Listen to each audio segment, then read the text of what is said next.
수상한 점은 이뿐만이 아닙니다. 대책회의에서 당시 유상범 변호사의 말을 들어보면 병원 측과 경찰이 유착했다고 의심할 만한 발언들도 나오는데요. 실제로 수사기관이 사건을 덮어준 건 아닌지, 수사가 제대로 되긴 했는지, 이어서 신재훈 기자가 단독 취재했습니다. 대책회의에서 유상범 변호사는 병원에 대한 압수수색은 하지 않을 거라고 거듭 자신했습니다. 사실 사람 죽었다고 병원 고소됐을 때 병원 압수수색하는 경우 봤어? 응? 거의 없잖아. 서부서는 어쨌거나 김 원장이나 이 황 원장께서 네트워크 있잖아.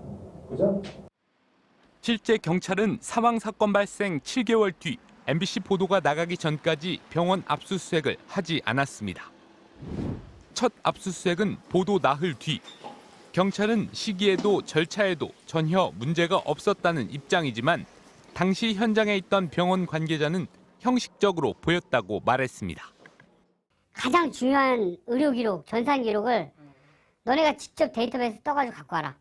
그 다음날 제가 또 전화 체크했어요. 데이터베이스 왔냐? 안 왔대요. 한 2주 뒤에 데이터베이스 왔어요.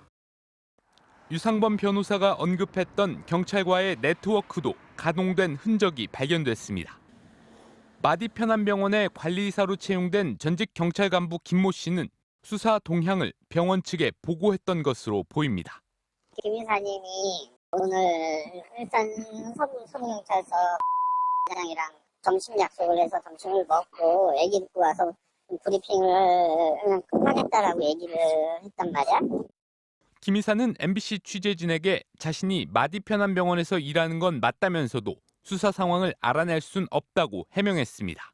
이사님은 지금 어떤 일을 하시는 거예요, 병원에서? 여기서 심부름해요. 무슨 심부름 하세요? 그건 뭐 밝힐 수 없어요. 하지만 당시 김 이사는 병원과 경찰 사이에서 모종의 역할을 맡았습니다. 경찰 조사를 받고 나온 병원장은 경찰 출신 김 이사가 담당 형사와 통화를 했는데 조사할 내용도 별로 없다고 했으니 부담 갖지 말라고 문자를 보낸 겁니다.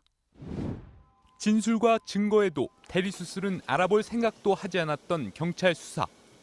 유족들은 MBC 보도가 나오기 전까지 영업사원 대리수술 사실을 상상조차 하지 못했다고 말했습니다. 무혐의로 끝날 것이란 유상범 변호사의 말이 예언처럼 적중한 셈입니다. 구체적 의료 과실을 증명하는 것이 어렵기 때문에 검찰에서 그렇게 가진 않아. 특별한 변동이 없다면 내 예상에는 이 사안은 아마 무혐의로 마무리될 거야. 은폐돼 있던 마디편안병원 대리수술이 MBC 보도를 통해 드러나자 유상범 의원 측은 당시 착수금 명목으로 받은 현금 7,500만 원을 돌려주고 계약을 해지했다고 주장했습니다. MBC 뉴스 신재웅입니다.